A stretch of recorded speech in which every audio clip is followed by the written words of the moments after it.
Well, good morning, everybody. This is DearMamaSal talking about love, life, and other problems. If you know what I mean. It's a cloudy day here in southern British Columbia. For those of you who don't know, that's where I'm from, in Canada.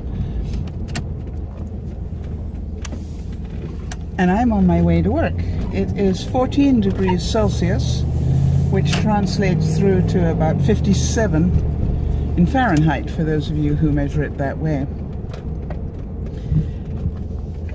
I'm just going to put a quick piece of video together this morning because I realize that I have footage from the weekend that I didn't get to put up over the weekend, so I will put that up with this. Just a general overview of the weekend. It was mixed for me. I found that the first part of it went really well for me. I was productive and doing stuff, and the second half I just fizzled out. But what made it really fun was I got a surprise visit from Benji last night when he was on his way back home. I'm on the route to his way home from where he was, and he very kindly gave me a quick call and said, "Hey, if you're available, I'll be your way in about an hour." And I said, "Sure, honey." And we sat and chatted away for way longer than he probably meant to, but it was really good fun. And I always enjoy when we have that sort of special time to talk about life. And I really recommend that you do that. I say it time and time again.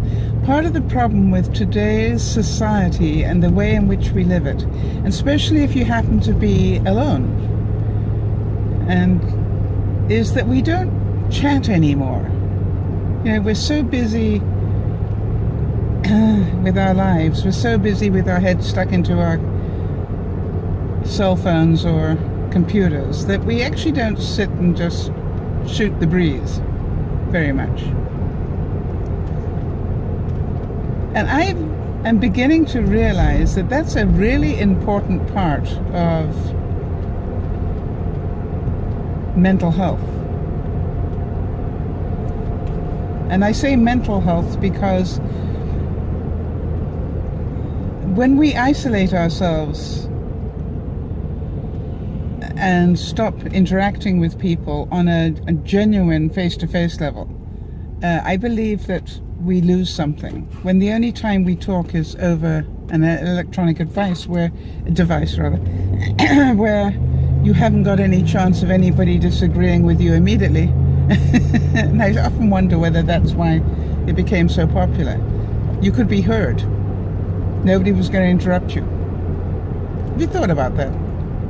So have a look at your life and understand that it's really important to make sure, and I'm going to have to be really careful about this when I retire, that I make sure I get out and about and visit people and sit and shoot the breeze and, you know, maybe have a coffee with one person here and a different day have a coffee with somebody else there, because if I don't, I know that I will become too isolated.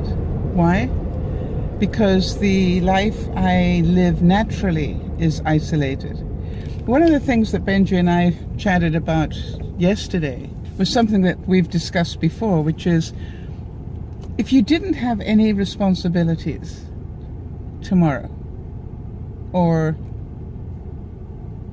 for the upcoming future, if you didn't have husbands, wives, children, relatives, friends you had to look after, whatever it is, if you just had to, for 30 days, you know, just look after yourself,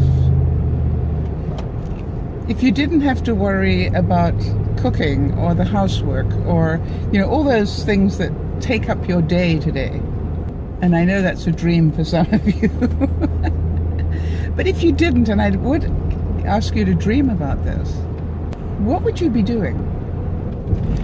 And I always find it really interesting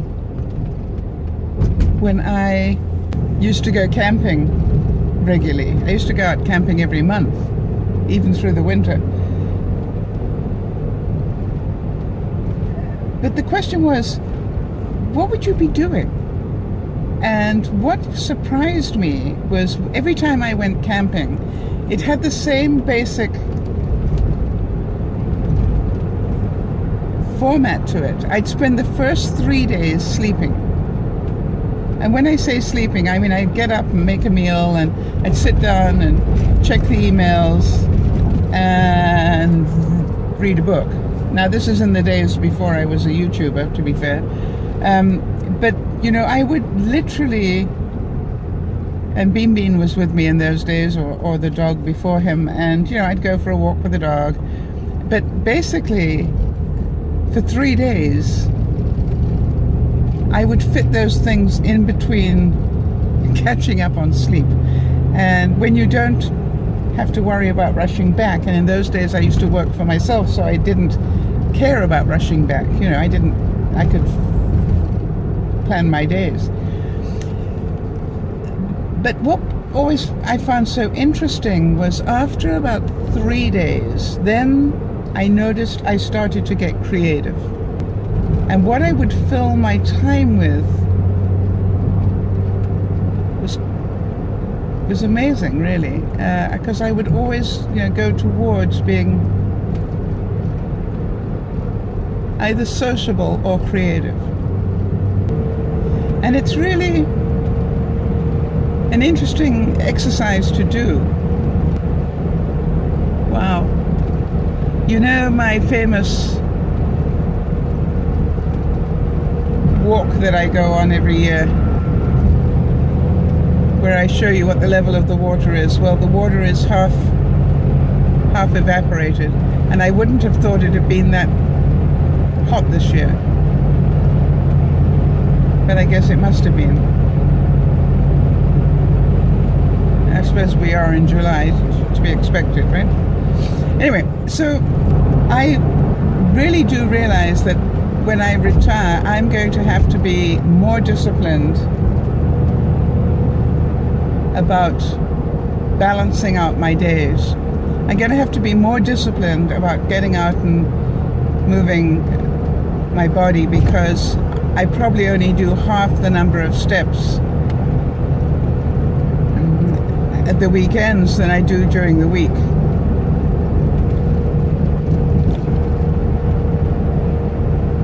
So my lifestyle has to change at weekends. Anyway, the good fun thing was that, if those of you who saw it, I managed to get Hal out, Hal being my halogen oven, and do some cooking in there this weekend, which I haven't done for a while. And for those of you who wrote and thanked me, it's my absolute pleasure. And I'm inclined to bring Hal out a lot more in the fall and winter, because well, just because that's the sort of what I call more this cooking time for me.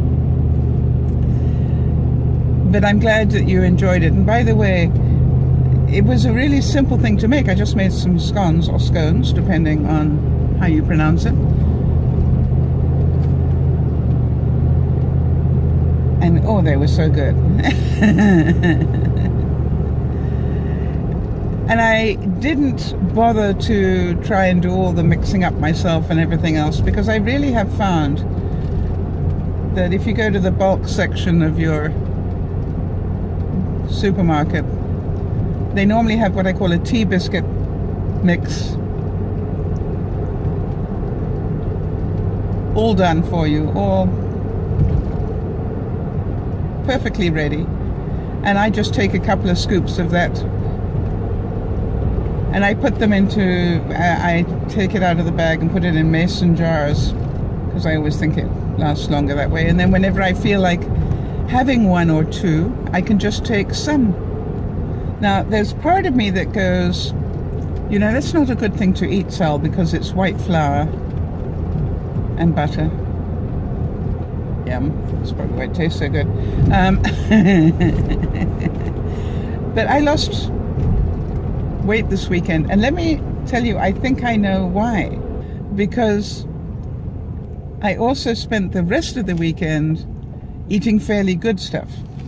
And when I say fairly good stuff, you know, for a snack I'd cut up a whole lot of plums,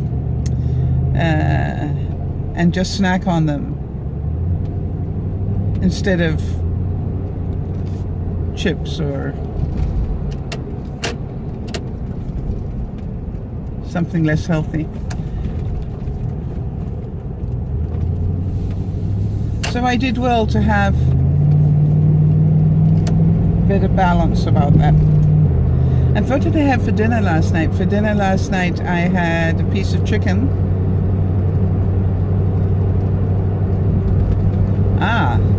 And owing to the fact I had Hal fired up, I took a sort of medium-sized potato and cut it into fries and spritzed them with a little oil, salt and pepper, and then did them in the halogen. Now there you go. Doesn't sound very healthy, does it?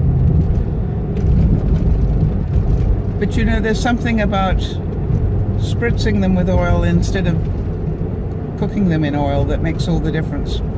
So there we have it. What would you do with your life if you didn't have to do what you do every day? And I don't mean the rest of your life, I just mean what would you do to entertain yourself if you had the time? And don't you think that that is really part of our problem today? We just don't have the time. And you know, as I say that, part of me goes, have we ever? Have we ever had the time? Probably not. We don't have the time to do things unless we make the time. The only way you can make time is to discipline it. I wonder how many of you ever read The 7 Habits of Highly Effective People. I should put up the link to that. That book by Stephen Covey was, you know, mind-blowing when he wrote it. Well, mind-blowing for those of us who understood what he was saying. But the book is so good because it teaches you what we totally forget about so often. And it's one of those books I think, you know, one should read every year just to remind ourselves to keep our lives in balance.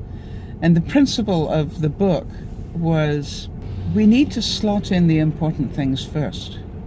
And the important things being our family and friends.